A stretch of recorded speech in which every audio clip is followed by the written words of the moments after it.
अत्यंत महत्त्वाच्या बातमीने आपण दुपारच्या बातम्यांची सुरुवात करणार आहोत। राष्ट्रपती राजवटीमागे नेमकं कोण होतं असा सवाल देवेंद्र फडणवीसांनी शरद पवारांना केलेला आहे।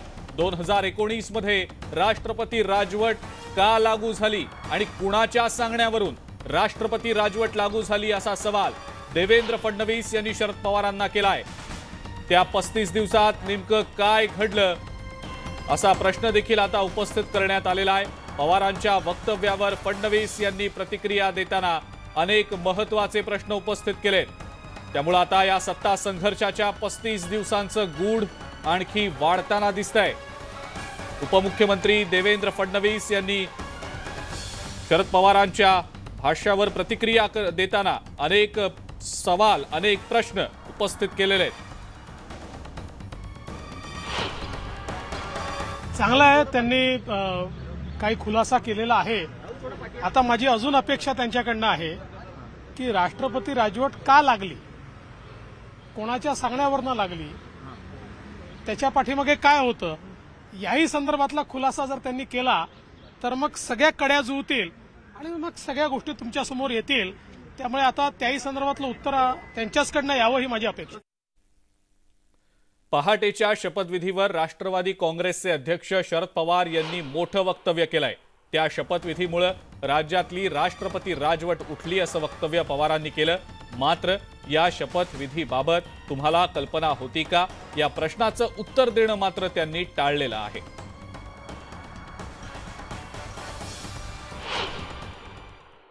सरकार बदलायचा एक प्रयत्न झाला, त्या प्रयत्नाचा फायदा एकच झाला की राष्ट्रपती राजवट होती ती उठली आणि ती उठल्याच्या नंतर काय आलं हे कदाचित फायदा असेल। हे तुम्हाला माहिती होतं की नव्हतं हा एक मुद्दा आणि अजित पवार बोलत का नाही असंही बघायची आवश्यकता काय, काही गोष्टीच्या समजायची। आता मी सरळ सांगितलं, जर असं काही घडलं नसतं तर राष्ट्रपती राजवट उठली असती का? राष्ट्रपती राजवट उठली नसती तर उद्धव ठाकरे मुख्यमंत्री झाले असते का? पहाटेच्या शपथविधीच्या वेळेला राजभवनवर उपस्थित राष्ट्रवादी काँग्रेसचे आमदार अण्णा बनसोडे यांनी त्या दिवशी नेमकं काय घडलं याचा घटनाक्रम न्यूज 18 लोकमतला सांगितलाय। पाहूया। अण्णा, खरं तर आता शरद पवार साहेबांनी स्पष्ट केलेलं आहे, सूचक वक्तव्य केलेलं आहे की तो शपथविधी झाला नसता तर राष्ट्रपती राजवट लागली असती आणि पुढचे ज्या घटनाक्रम आहे तेही घडले नसते। त्याबद्दल तुम्हाला काय माहिती होती का, नेमकं काय घडलं होतं? त्यावेळेस आदरणीय दादांनी सकाळी मला फोन केला आणि पाटे लवकर बोललेलं। ज्यावेळी जे आमदार होते त्या आमदारासोबत मी दादासोबत स्वतः शपथविधीला त्या ठिकाणी उपस्थित होतो। आम्ही 12 आमदार एकूण सकाळी पाटे शपथविधीला त्या ठिकाणी दादाच्या सोबत गेलो होतो। पण नेमकी काय कल्पना होती की हे सगळं ठरवून करायचं होतं? शरद पवारही तुम्हाला बोलले होते का त्यावेळेस? काय घडलं होतं? नाही तसं नाही, आदरणीय दादांनी मला सांगितलं त्यामुळे मी दादासोबत त्या ठिकाणी गेलो। साहेबाचं आमचं त्या ठिकाणी बोलणं झालेलं नव्हतं। दादा म्हणले की तुम्ही सकाळी लवकर या, त्यावेळेस मी स्वतः त्या ठिकाणी दादाच्या सांगण्यावरनं गेलो होतो। अगदी, परंतु आता पवार साहेबांनी ज्या पद्धतीने स्पष्ट केलं, तो शपथविधी झाला नसता तर राष्ट्रपती राजवट लागली असती का, अशी शक्यता होती का? काय काय घडलं? आता शेवटी साहेब बोललेले, साहेब बोलले म्हणलं तर आज आमच्यापेक्षा खूप मोठे आणि त्यांच्या वक्तव्याला महत्त्व पण आहे। ते बोलले म्हणजे तसं पण असेल। पहाटेच्या शपथविधीबाबत विचारलेल्या प्रश्नावर अजित पवारांनी प्रतिक्रिया देणं टाळलेलं आहे। अहो, पहाट कशाला म्हणतात ते एकदा मला सांगा। 8ला जर तुम्ही पहाट म्हणायला लागला तर दुर्दैव आहे। आणि आता जे 3 वर्षापूर्वी तुम्ही पण तेच उगाळून विचारताय, 3 वर्षापूर्वी झालेली घटना ज्याला 1000 दिवस होऊन गेले, आता ते 1000 दिवसापूर्वीचा आत्ता काढून काय उपयोग आहे? पहाटेच्या शपथविधीवर शरद पवारांनी केलेल्या वक्तव्यावर आता भाजपचे आमदार श्रीकांत भारतीय यांनी देखील भाष्य केलंय। शरद पवार खोटारडे आहेत, तसंच हे आता त्यांनीच मान्य केलंय की उद्धव ठाकरे यांना मुख्यमंत्री बनवण्यामध्ये त्यांचा हात होता, असं सूचक वक्तव्य श्रीकांत भारतीय यांनी केलंय।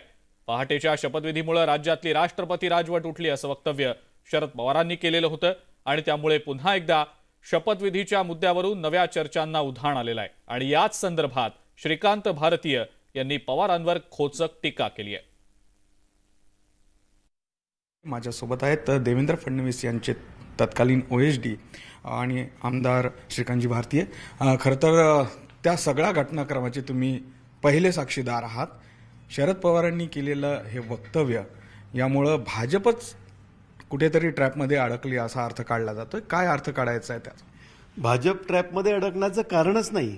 कारण महाराष्ट्राच्या सामान्य जनतेला माननीय शरदचंद्र पवार साहेब हे जे बोलतात ते किती सत्य आहे आणि आदरणीय देवेंद्र फडणवीस साहेब हे जे बोलतात ते किती सत्य आहे हे 100% माहिती आहे. त्यामुळे या ट्रॅपमध्ये देवेंद्रजींनी आधीच सांगितलं होतं की शरद पवारांना याची माहिती होती आणि खरंच असं घडलं असतं का जे राष्ट्रपती राजवट वगैरे म्हणतात त्यात? देवेंद्र फडणवीसांनी म्हटलं होतं त्यांना माहिती होती. हे आजच्या पत्रकार परिषदेमध्ये स्वतः शरद पवार साहेबांनी प्रूव्ह करून टाकलं आहे. कारण पवार साहेबांना तुम्ही लोकांनी प्रश्न विचारल्यानंतर पवार साहेब असं म्हणाले की हे तर ठीक आहे पण त्याच्यामुळे राष्ट्रपती राजवट उठली आणि उद्धव साहेब मुख्यमंत्री झाले. आता उद्धव साहेबांना मुख्यमंत्री करण्याची पहल कोणी केली, इनिशिएट कोणी घेतला, पुढाकार कोणी घेतला? याचा अर्थच असा की जे फडणवीस साहेब म्हणाले ते क्रिस्टल क्लिअर साफ सत्य होतं की आता फक्त अजित पवारांना प्रोटेक्ट करण्यासाठी शरद पवारांनी असं वक्तव्य केलं. काय वाटतं? मुळामध्ये शरद पवार साहेब कोणाला प्रोटेक्ट करतात, कोणाला प्रोटेक्ट करत नाही, कोणाच्या मागे उभे राहतात, कोणाच्या पाठीशी उभे राहतात हे तर नेहमी गूढच राहत आलेलं आहे. हा त्यांचा इतिहासच राहत आलेला आहे. आता तुम्ही जे विचारलं की आता पुढचा टप्पा काय? पुढचा टप्पा 2024च्या निवडणुकीमध्ये भारतीय जनता पार्टी आणि शिवसेनेला स्पष्ट बहुमत. अनिकेत गोविंद वाकडे, न्यूज 18 लोकमत, चिंचवड. पुढची यानंतरची महत्वाची बातमी बघूया. संजय राऊत यांनी सुपारीचा केलेला आरोप ऐकीव माहितीवर केल्याची माहिती आता समोर येते. राऊत यांनी ऐकीव माहितीवर हा आरोप केलेला आहे. शाई फेकण्यासाठी सुपारी दिल्याची माहिती मिळते आणि राजा ठाकूरबाबत मित्रानं माहिती दिली आहे. राऊतांच्या प्राथमिक चौकशीतली ही माहिती असल्याचं समोर येत आहे. ठाकूरनं फोन केलेला नसल्याची राऊत यांनी माहिती दिली आहे. ठाणे पोलिसांच्या चौकशी दरम्यान ही माहिती समोर आलेली आहे आणि राऊतांनी ऐकीव माहितीवरनं आरोप केल्याचं सूत्रांकडनं समजतंय. अधिक माहिती या संदर्भातली आपण जाणून घेणार आहोत. अजित मांढरे आपले प्रतिनिधी आपल्या सोबत आहेत सध्या. अजित, राऊतांनी ऐकीव माहितीवरनं हे आरोप केल्याचं समजतं आहे. काय नेमकं चौकशी दरम्यान समोर आलेलं आहे? काल संजय राऊत यांनी आरोप केले की त्यांच्यावरती हल्ला केला जाणार आहे. ठाण्यातील एक व्यक्ती आहे राजा ठाकूर, याच्यामार्फत तो हल्ला केला जाणार आहे. त्यानंतर त्यांनी पत्र दिलं. ठाणे पोलीस आयुक्त असतील, गृहमंत्री असतील, मुंबई पोलीस आयुक्त असतील यांना पत्र दिले आणि त्यानंतर एक टीम जी आहे ती नाशिकमध्ये गेली होती. त्या टीमने त्यांचा जबाब नोंदवला. मुंबई पोलिसांनी देखील त्यांची चौकशी करून त्यांचा जबाब नोंदवला अशी माहिती मिळते. अधिकृत मुंबई पोलिसांकडून अजून कोणती माहिती आलेली नाहीये पण त्यांची चौकशी झाली असं अशी माहिती समोर येते. या प्राथमिक चौकशीमध्ये काही मुद्दे समोर आले. ते म्हणजे राजा ठाकूर या व्यक्तीला आपण कधी पाहिलं का, याला आपण ओळखता का, याचं नाव कधी ऐकलंय का, याला आपण कधी भेटलात का, या सगळ्या प्रश्नांची उत्तरं संजय राऊत यांनी नाही म्हणून दिलेली आहेत. म्हणजे त्यांच्या स्टेटमेंटमध्ये त्यांनी असं म्हटलेलं आहे की मी राजा ठाकूरला कधी भेटलो नाही, की त्याने मला कधी फोन केला नाही, मी त्याला कधी पाहिलं नाही. दुसरं म्हणजे काही लोकांमध्ये चर्चा सुरू होती, माझ्यापर्यंत ती चर्चा आली, माझ्या विश्वासू मित्राने ती गोष्ट माझ्यापर्यंत सांगितली आणि त्यानंतर ही माहिती पोलिसांना देणं मला योग्य वाटलं आणि त्यामुळे मी ही माहिती पोलिसांना दिली आहे. ही माहिती ऐकीव आहे. म्हणजे कोणीतरी संजय राऊत यांना सांगितलं की अशा पद्धतीनं आशा नावाच्या व्यक्तीचा, ठाण्यातील आशा नावाची एक व्यक्ती आहे, ती व्यक्ती तुमच्यावरती हल्ला करेल किंवा तुमच्यावरती शाई फेक करेल. अशा सगळ्या गोष्टी ज्या आहेत या संजय राऊत यांनी त्यांच्या प्राथमिक जबाबामध्ये किंवा प्राथमिक चौकशीमध्ये सांगितलेल्या आहेत अशी माहिती समोर आलेली आहे. नेमकं संजय राऊत यांना काय म्हणायचंय किंवा संजय राऊत यांच्या या स्टेटमेंट नंतर किंवा त्यांची चौकशीमध्ये ज्या गोष्टी आहेत या गोष्टीनंतर संजय राऊत यांनी जे पत्र लिहिलेलं आहे ठाणे पोलीस आयुक्तांना, बरोबर, संजय राऊत यांना नेमकं काय म्हणायचंय, काय नेमकी त्यांची या संदर्भातली भूमिका आहे याबद्दल आता तपासानंतर आणखी माहिती समोर येईलच. अजित, धन्यवाद, सविस्तर माहिती आपण दिलीत त्याबद्दल. ठाकरे गटातले खासदार संजय राऊत यांच्या पत्रानंतर राजकीय वर्तुळात खळबळ उडालेली होती. जीवे मारण्याच्या धमकीनंतर खासदार संजय राऊत यांच्या सुरक्षेत वाढ करण्यात आलेली आहे. संजय राऊत यांना नाशिक पोलिसांनी सुरक्षा दिली आहे. दरम्यान धमकीच्या आरोपांनंतर संजय राऊत यांचा जबाब नोंदवण्यासाठी ठाणे पोलिसांच्या 6 जणांचं पथक नाशिकच्या एक्सप्रेस इन हॉटेलमध्ये दाखल झालंय। ठाणे एसीपींच्या उपस्थितीत संजय राऊत यांचा जबाब नोंदवला गेलाय। तब्बल 3 तास राऊत यांचा जबाब नोंदवण्याचं काम सुरू होतं।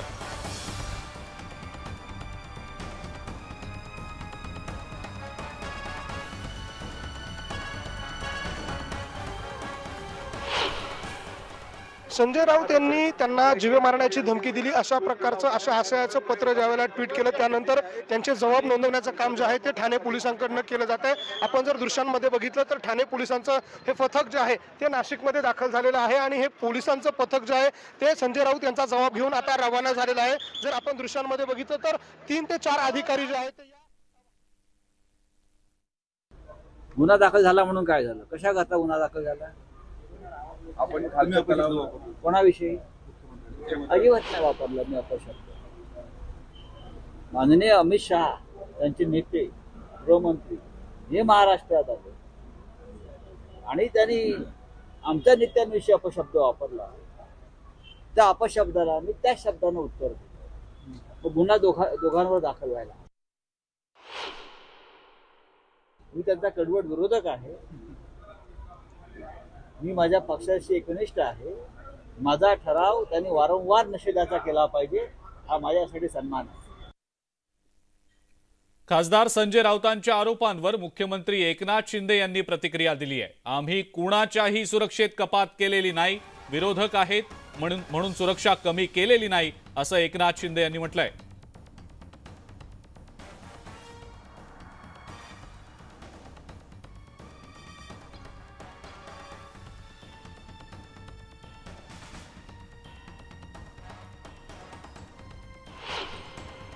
विदाऊट कारण किंवा राजकीय हेतू डोळ्यासमोर ठेवून कुणाची सुरक्षा कमी केली जाणार नाही आणि आवश्यकतेप्रमाणे सुरक्षा पुरवली जाईल। ती समिती आहे, त्याच्यामध्ये आढावा घेऊनच सुरक्षा दिली जाते। त्यामुळे कोण कुठल्या पक्षाचा आहे, विरोधी पक्षाचा आहे असं डोळ्यासमोर ठेवून कुणाची सुरक्षा कपात केली जाणार नाही। आवश्यकतेनुसार त्याला सुरक्षा दिली जाईल। खासदार संजय राऊतांनी श्रीकांत शिंदेंनी आपल्यावर हल्ला करण्यासाठी एका गुंडाला सुपारी दिल्याचा खळबळजनक आरोप केलेला होता। राऊतांच्या या आरोपांची खासदार सुजय विखे पाटलांनी अक्षरशः खिल्ली उडवली आहे। राऊत हे मनोरंजन करण्याचं काम करत असून त्यांना गांभीर्यानं घेण्याची गरज नसल्याचं मत त्यांनी व्यक्त केलंय।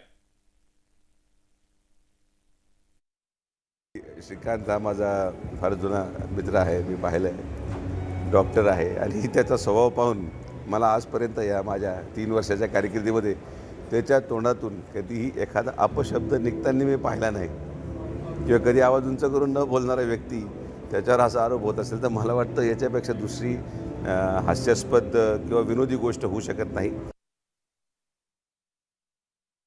बाकीचे जे कार्यक्रम आता हळूहळू कमी झाले, TRP कमी झाला, चला हवाई उद्या किंवा कॉमेडीची हास्य जत्रा, तर त्याची जबाबदारी राऊत साहेबांनी घेतली याचा मनस्वी आनंद आहे की संध्याकाळी अगोदर लोक टीव्हीवर पाहायचे कॉमेडी सर्कस हे सगळं, तर त्यांना दिवसा पण पाहायला मिळाले, तर लोकांनी त्या पाहावं आणि मनोरंजन म्हणून ते ऐकावं देखील, त्यांना शुभेच्छा आहेत। सत्ता संघर्षावर सुप्रीम कोर्टामध्ये सुनावणी सुरू आहे। कपिल सिब्बल यांचा युक्तिवाद सध्या सुरू आहे। एकनाथ शिंदे यांच्या बंडाबाबत राज्यपालांना कल्पना होती की काय या अनुषंगानं युक्तिवाद करण्यात आलेला आहे। नाराज असाल तर मग मतं मागा, बंड कशाला असा सवाल विचारला गेलाय। हा घटनाक्रम राज्यपाल थांबवू शकले असते असं देखील युक्तिवादादरम्यान सांगितलं गेलंय। प्रशांत लीला रामदास आपले नवी दिल्लीचे प्रतिनिधी आपल्या सोबत आहेत सध्या।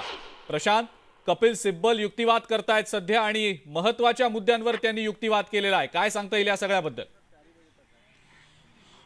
बरोबर, अतिशय महत्त्वाच्या मुद्द्यावर त्यांचा युक्तिवाद सुरू आहे। ज्या पद्धतीनं महाराष्ट्राच्या सत्ता संघर्षाच्या संदर्भात सुप्रीम कोर्टात सर्वोच्च सुनावणी सुरू आहे आणि या सर्वोच्च सुनावणीच्या दरम्यान जर बघितलं आपण तर अनेक मुद्दे जेवणानंतरच्या सुनावणीच्या दरम्यान पुढे आलेले आहेत। त्यामध्ये अनेक महत्त्वाचे मुद्दे आहेत, ज्यामध्ये खरं जर बघितलं हा युक्तिवाद जो आहे, हा युक्तिवाद ज्या पद्धतीचा आहे त्यामध्ये त्यांनी ज्या पद्धतीने म्हटलंय की एकनाथ शिंदे यांचं सरकार जसं बेकायदेशीर आहे हे दाखवण्याचा प्रयत्न करत आहे आणि त्यांनी जो अतिशय एक महत्त्वाचा मुद्दा मांडलाय, आता न्यायव्यवस्थेने ठोस भूमिका घ्यावी, आमचा विश्वास आता न्यायव्यवस्थेवर आहे, शिंदेची प्रत्येक कृती ही पक्षविरोधी होती, त्यामुळे त्यांचे विधिमंडळ सदस्यत्व काढून घेतले पाहिजे।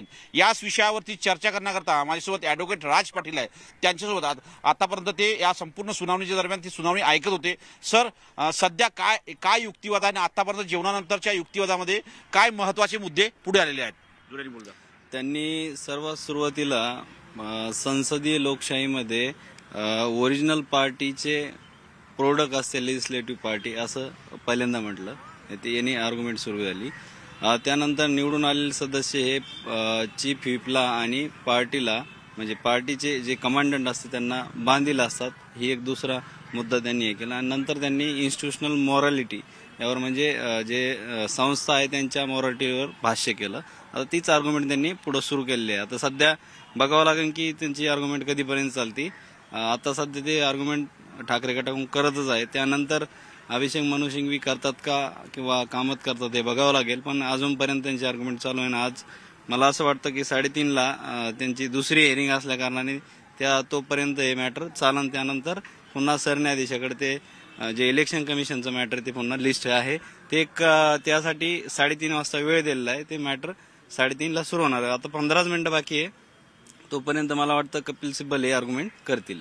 महत्त्वाचं म्हणजे कपिल सिब्बल यांनी आपल्या युक्तिवादामध्ये काही महत्त्वाचे मुद्दे मांडलेले आहेत, त्यामधला एक अतिशय महत्त्वाचा मुद्दा जसे ॲडव्होकेट राज पाटील यांनी स्पष्ट केलंच, पण राजकीय पक्ष आणि विधिमंडळातील पक्ष या दोन वेगवेगळ्या गोष्टी आहेत। केवळ विधिमंडळातील पक्ष म्हणजेच राजकीय पक्ष नाही, 38 आमदार केवळ विधिमंडळातील पक्ष राजकीय पक्ष नाही, 38 आमदार पक्षाचे धोरण ठरवू शकत नाही, पक्षाशिवाय 38 आमदारांचं अस्तित्व काय आहे। राजकीय पक्ष म्हणजे आई, विधिमंडळाचा पक्ष म्हणजे बाळ, या दोन ही गोष्टीची नाळी जोडलेली आहे। विधिमंडळातील पक्षाकडून राजकीय पक्षाचे धोरण ठरवलं जात नाही अशा प्रकारचा दावा आपल्या युक्तिवादामध्ये केलेला आहे। राजकीय पक्षांनी जारी केलेला व्हीप विधिमंडळातील पक्षाला पाळावाच लागेल अशा प्रकारचा दावा केला आहे। आता आणखी थोडा काळ उरलेला आहे या युक्तिवादासाठी आणि कपिल सिब्बल या दरम्यान नेमके काय मुद्दे मांडतात हे देखील पाहणं महत्त्वाचं ठरणार आहे। प्रशांत, धन्यवाद, आपण ही जी माहिती दिली त्याबद्दल। पुढची बातमी बघूया। उद्धव ठाकरेंनी मातोश्रीवर शिवसैनिकांची बैठक घेतली आणि या बैठकीत पक्षाच्या पुढच्या रणनीतीवर चर्चा करण्यात आली। यावेळेला उद्धव ठाकरेंनी कोकणात 5 मार्चला सभा घेणार असल्याचंही स्पष्ट केलंय। खेडमध्ये 5 तारखेला मैदान अपुरं पडायला हवं, एवढी गर्दी करा असे स्पष्ट आदेश त्यांनी शिवसैनिकांना दिल्याचं समजतंय। तसंच कोकणामध्ये शिमगोत्सवही सुरू झाला असून शिवसेनेचा शिमगा रोजचाच आहे, सभेनंतर त्यांना बोंबलायला लावू असा घणाघात त्यांनी विरोधकांवर केलाय।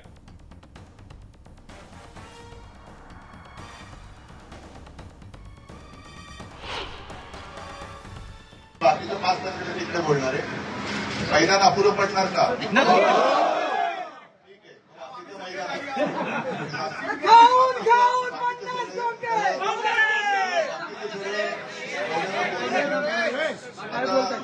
एक लक्षात घ्या की दुसऱ्या दिवशी शिमगा आहे,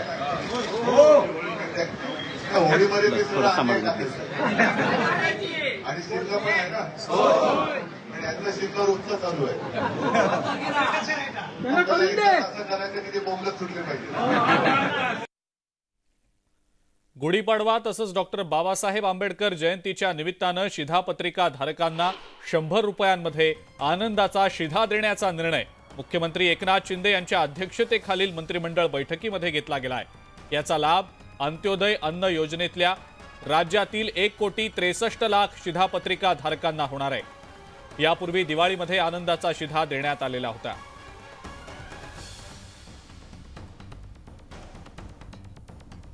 आनंदाचा शिधामध्ये नेमकं काय काय असणार आहे आपण पाहूया। 1 किलो रवा, 1 किलो साखर, त्यानंतर 1 किलो गोडे तेल आणि 1 किलो चणा डाळ या आनंदाचा शिधामध्ये असणार आहे। त्याचा 1,63,00,000 शिधापत्रिका धारकांना फायदा होणार आहे।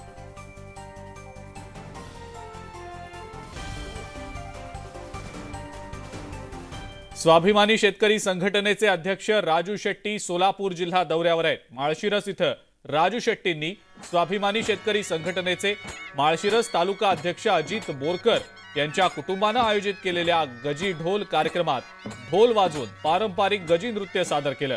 यावेळेला शेतकऱ्यांसह स्वाभिमानी शेतकरी संघटनेचे कार्यकर्ते देखील उपस्थित होते।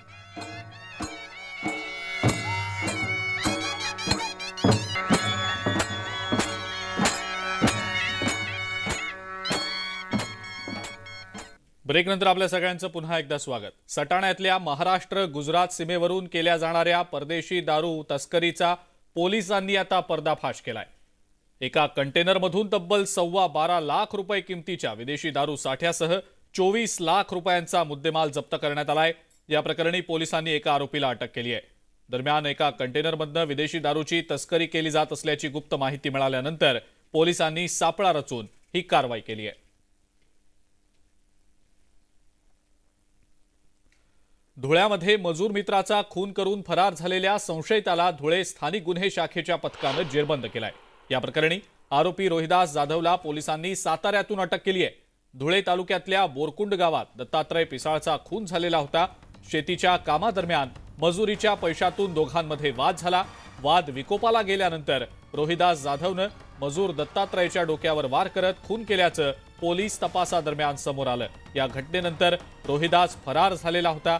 मात्र अखेर स्थानिक गुन्हे अन्वेषण शाखेच्या पथकानं रोहिदासला साताऱ्यातनं अटक केली आहे।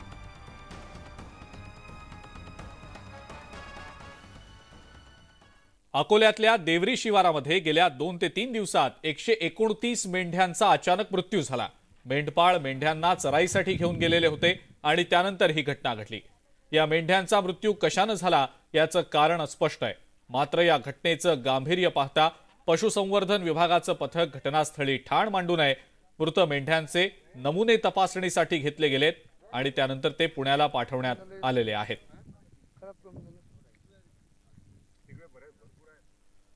धुळे जिल्ह्यातल्या नवलनगर इथल्या संजय सहकारी साखर कारखान्याची मालमत्ता विक्री करण्याबाबत हालचाली सुरू झाल्या आहेत आणि या पार्श्वभूमीवर चर्चा करण्यासाठी कारखान्याचे कर्मचारी आणि कामगारांची कारखाना परिसरात बैठक संपन्न झाली आहे। या बैठकीमध्ये कारखाना मालमत्ता विक्रीवर चर्चा होतीये आणि यावेळेला सर्वानुमते पुढील वाटचाल आणि कामगारांच्या समस्या जाणून घेतल्या गेल्या आहेत।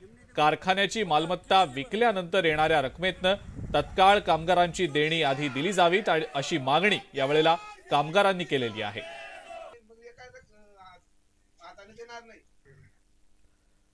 पालकांनो, तुमची मुलं स्कूल बसमधनं शाळेत जातात, ती बस खरोखरच अनुकूल आहे की नाही हे तपासण्याची गरज आहे। कारण गोंदियात स्कूल चालकांकडून वाहतूक नियमांचं उल्लंघन होत असल्याचं पाहायला मिळत आहे। 14 महिन्यात तब्बल 84 स्कूल बसमधनं विद्यार्थ्यांचा अवैध प्रवास होत असल्याचं समोर आलेलं आहे। या स्कूल बसवर गोंदिया राज्य परिवहन विभागानं तब्बल 7,70,000 रुपयांचा दंड ठोठावलाय। उपप्रादेशिक परिवहन कार्यालयाकडनं जानेवारी 2022 ते फेब्रुवारी 2023 मध्ये पर्यंत आजतागायत 173 स्कूल बस आणि विद्यार्थ्यांची वाहतूक करणाऱ्या 103 अशा एकूण 276 वाहनांची तपासणी करण्यात आलेली आहे।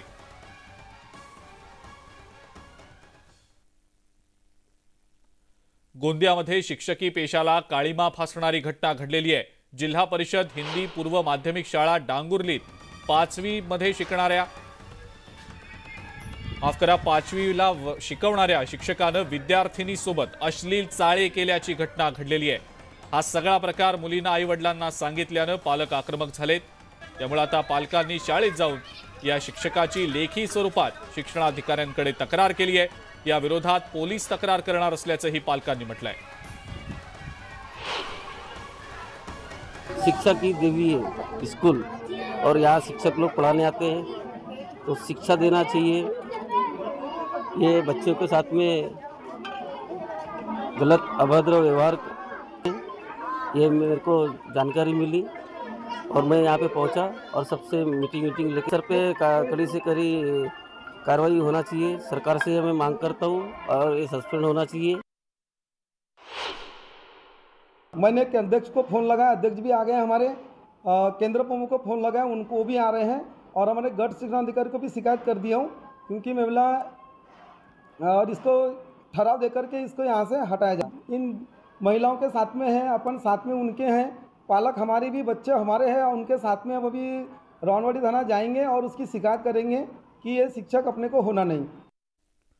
महावितरण आणि उस्मानाबाद शहर नगरपालिकेतील थकीत वीज बिलाचं रडगाणं काही नवीन नाही। या थकीत वीज बिलापोटी महावितरणनं उजनी पंप हाऊस तसंच हातलाई पंप हाऊस इथला वीज पुरवठा खंडित केल्यानं शहरात पुन्हा एकदा पाणीबाणीची परिस्थिती निर्माण झाली आहे। वीज पुरवठा खंडित केल्यानं याचा फटका नियमित कर भरणाऱ्या नागरिकांना देखील बसतोय। दर महिन्यात 15 दिवसाला वीज पुरवठा खंडित होणं आणि पाणी पुरवठा बंद होणं याला उस्मानाबादकर आता वैतागलेले आहेत।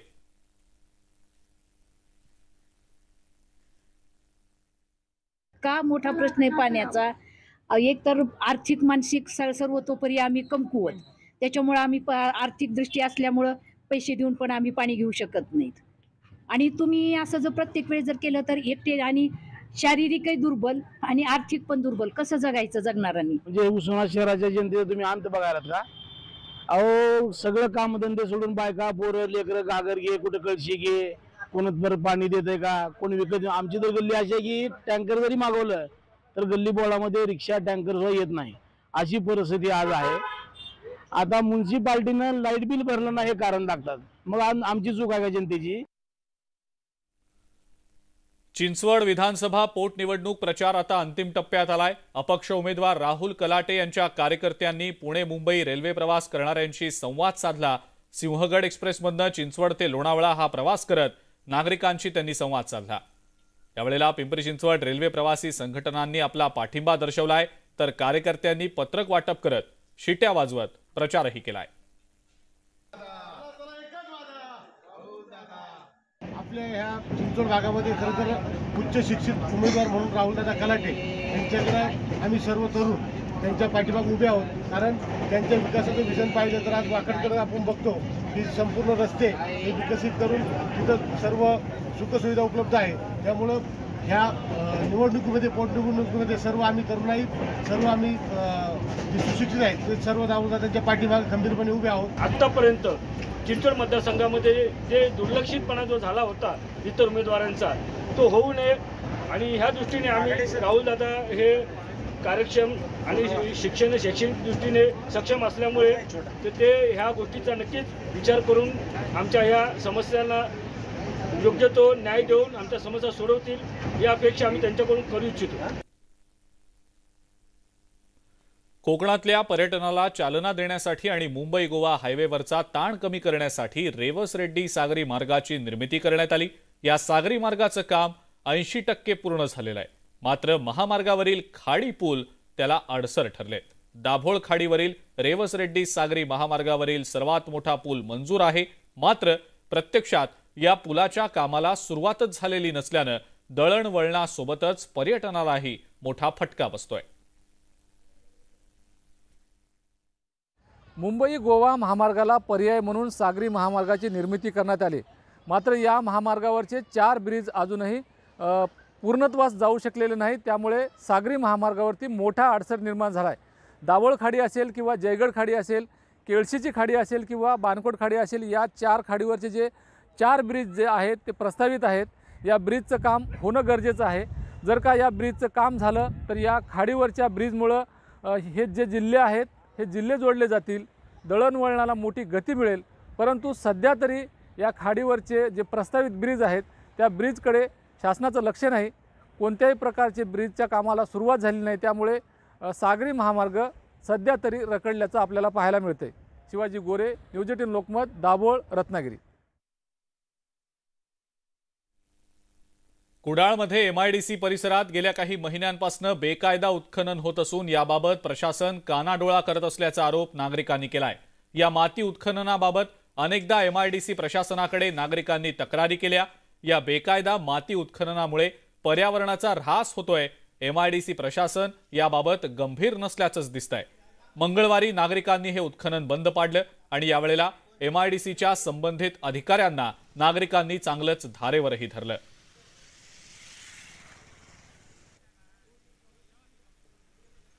इथे बेकायदेशीर एमआयडीसीची भरपूर प्रमाणात माती बाहेर विकली गेलेली आहे त्याच्यावरही काय अजूनपर्यंत रेवणकरांनी सांगूनही कारवाई केली नाही.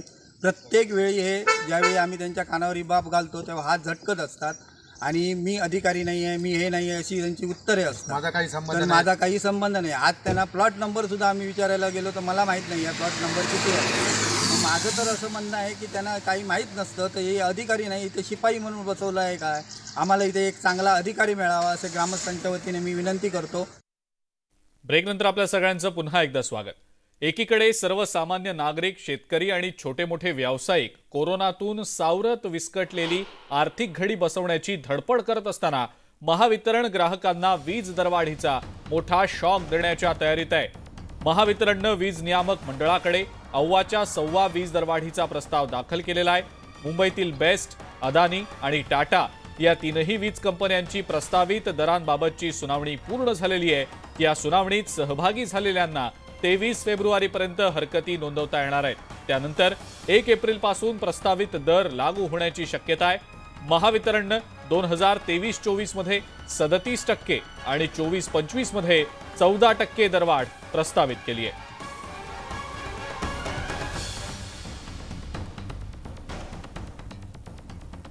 आता बातमी आहे एसटी कर्मचाऱ्यांना दिलासा देणारी. एसटी कर्मचाऱ्यांचा रखडलेल्या पगाराचा तिढा आता लवकरच सुटणार आहे. कर्मचाऱ्यांना सवलतीचे 220 कोटी रुपये आणि अतिरिक्त 100 कोटी रुपये असा एकूण 320 कोटी रुपयांचा निधी सरकार महामंडळाला महिन्याच्या सुरुवातीलाच देणार आहे. त्यामुळे एसटी कर्मचाऱ्यांचा दर महिन्याच्या 7 तारखेपर्यंत पगार होईल. तारीख उलटून गेल्यानंतरही पगार न झाल्यानं एसटी कर्मचाऱ्यांमध्ये संतापाचं वातावरण पसरलेलं होतं.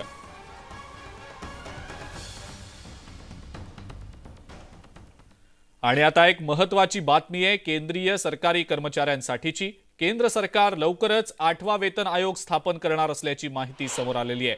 त्यामुळे पुढील वर्षी केंद्रीय कर्मचाऱ्यांच्या वेतनात 44% वाढीचा अंदाज वर्तवला जातोय. 7व्या वेतन आयोगानुसार कर्मचाऱ्यांचं किमान वेतन 18,000 रुपये आहे. 8व्या वेतन आयोगात 3.68% फिटमेंट फॅक्टर असण्याची शक्यता आहे. त्यामुळे कर्मचाऱ्यांच्या वेतनात 44% वाढ होऊ शकते.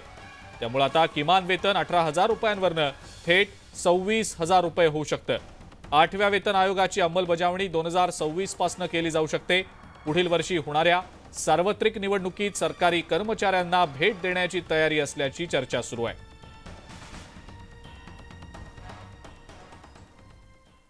भंडाऱ्यामध्ये रस्त्यावर वाघोबाचं दर्शन घडलंय. बोरगाव मेढा मार्गावर वाघ जात असतानाचा व्हिडिओ एका कार चालकानं कैद केलाय. त्यामुळे या मार्गावर दुचाकीवरनं जाणं आता खूप धोकादायक असल्याचं स्पष्ट झालंय.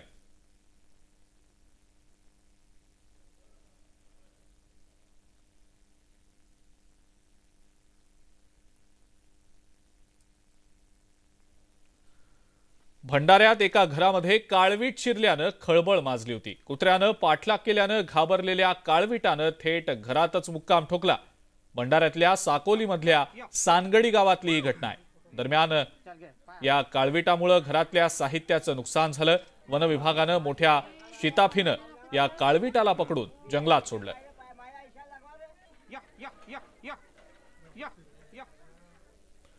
पालघरमधल्या जव्हारच्या सोनाराळी भागामध्ये बिबट्याचं दर्शन झालंय आणि त्यामुळे नागरिकांमध्ये भीती पसरली आहे.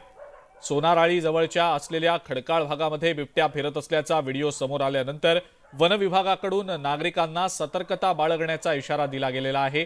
लवकरच जव्हार वन विभाग ट्रॅप कॅमेरे बसवणार असल्याची माहिती वन विभागाच्या वरिष्ठ अधिकाऱ्यांनी दिलेली आहे.